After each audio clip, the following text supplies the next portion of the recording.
Ça fait un bon moment. Je suis absent sur le territoire guinéen. J'étais à l'extérieur, plus précisément au Canada.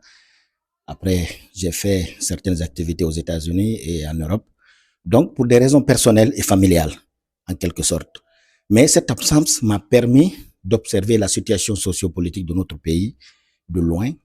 Et ça m'a permis de voir certaines choses que je ne voyais pas de la même manière et de constater certains faits que les Guinéens font, probablement qui peut être sur le côté positif à renforcer et sur le côté négatif purement et simplement à mettre de côté. Donc, cette absence m'a permis d'abord une auto-évaluation de ma situation politique, ma personne et aussi au niveau de ma famille en tant que telle. Donc, en quelque sorte, mon absence était plus particulièrement pour raisons personnelles et familiales. Ok, durant cette période d'absence, le MATD a fait une évaluation des partis politiques. Le résultat final de cette évaluation a dissous le PUR. Quel est votre regard? Qu'avez-vous à dire par rapport à cela? Donc, avant tout, ça c'est une méthode que le MATD devrait nous expliquer davantage. Mais la seule chose la plus importante que nous avons pu tirer de cela, que le parti de l'unité et du renouveau était dans les tiroirs du MATD parce que tu ne peux pas dissoudre un parti qui n'existe pas. Donc, pour nous, à un moment donné, c'est comme si on n'existait pas parce qu'on a tellement fait de réclamations pour notre agrément, on se demandait où est-ce qu'on se situait. Donc, en voyant la liste des partis qui ont été dissous et nous avons vu notre parti, cela a été un étonnement positif. Ah, on existait sur la liste des partis politiques de MATD, c'était une façon de ne pas nous afficher, nous donner notre agrément de manière légale. Donc, le MATD nous a dit des raisons auxquelles nous avons rectifié et nous sommes en train de resoumettre la demande en tant que parti de l'unité et du renouveau pour essayer d'avoir l'agrément de manière légale pour pouvoir exercer notre politique au niveau national et international. Ok, autre aspect, Louda Baldé qui était à l'étranger est revenu au pays, mais cette fois-ci, Louda Baldé qui était tranchant, dénonçant et puis costaud dans ses propos envers le CNRD. Cette fois-ci, Louda Baldé décide de s'engager et de soutenir le CNRD. Mais qu'est-ce qui a prévalu pour que Louda Baldé, hier, tranchant, décisif, dénonçant, soutienne le CNRD? Donc, pour certains, c'est une incohérence, pour d'autres, c'est une suite logique. Donc, dans ce contexte, et nous laissons chacun de juger à sa façon. Mais notre politique à nous, nous avons de comptes à rendre qu'à nos militants et à nos sympathisants. Le reste, c'est de leur dire, c'est un choix, tout comme d'autres. Mais ce choix est basé sur des arguments. C'est vrai, lorsque le CNRD a pris le pouvoir, nous avons été de ceux qui les avons pas poussés au bout, mais qui les avons tout le temps conseillés pour que le colonel Mamadi Doumbouya sorte dans l'honneur. Ça, les faits sont là, les vidéos existent. Donc, nous sommes sur cette lancée. Si nous pouvons conseiller l'homme de l'extérieur, nous pouvons aussi le conseiller de l'intérieur, en s'approchant de lui, en lui disant, Monsieur le Président, voici le chemin qu'il faut prendre pour votre sortie avec honneur, pour votre famille et pour le peuple de Guinée. Donc, mon choix au rapprochement des idéaux du chef de l'État, le général Mamadi Doumbouya, c'est purement positif dans le sens où j'ai vu beaucoup d'actes positifs qu'ils sont en train de poser. Il faut accepter de se dire la vérité.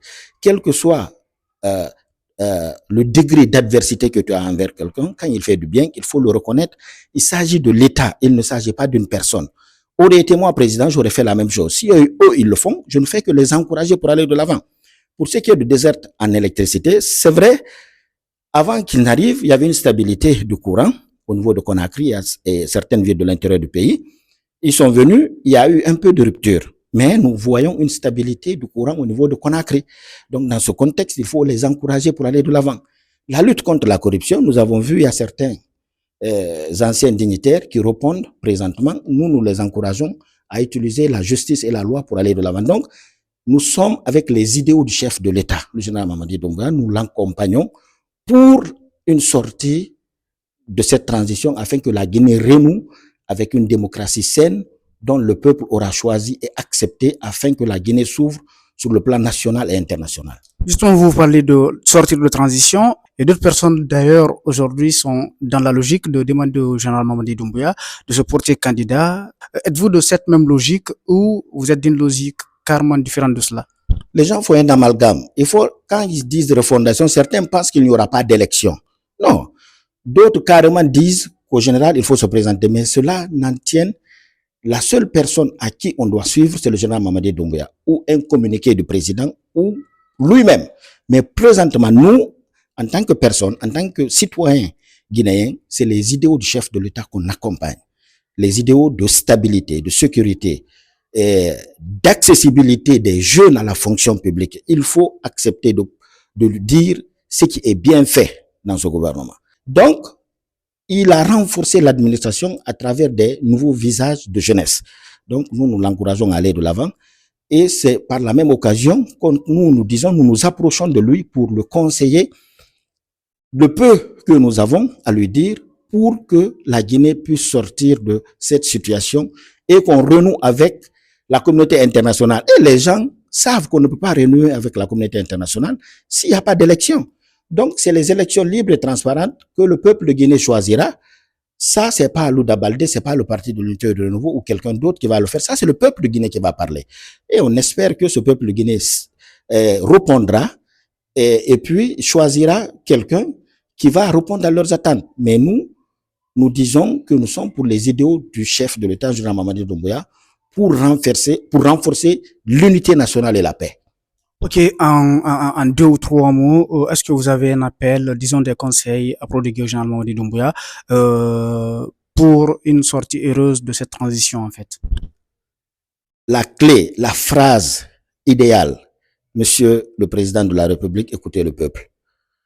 C'est le peuple auquel qu'il faut avoir la légitimité, c'est ce même peuple auquel qu'il faut écouter et savoir ce qu'ils veulent et aller de l'avant. La chose la plus importante, c'est l'unité nationale et la paix. Nous appelons le peuple de Guinée vers l'unité nationale et la paix, hormis l'ethnie, la religion et la race.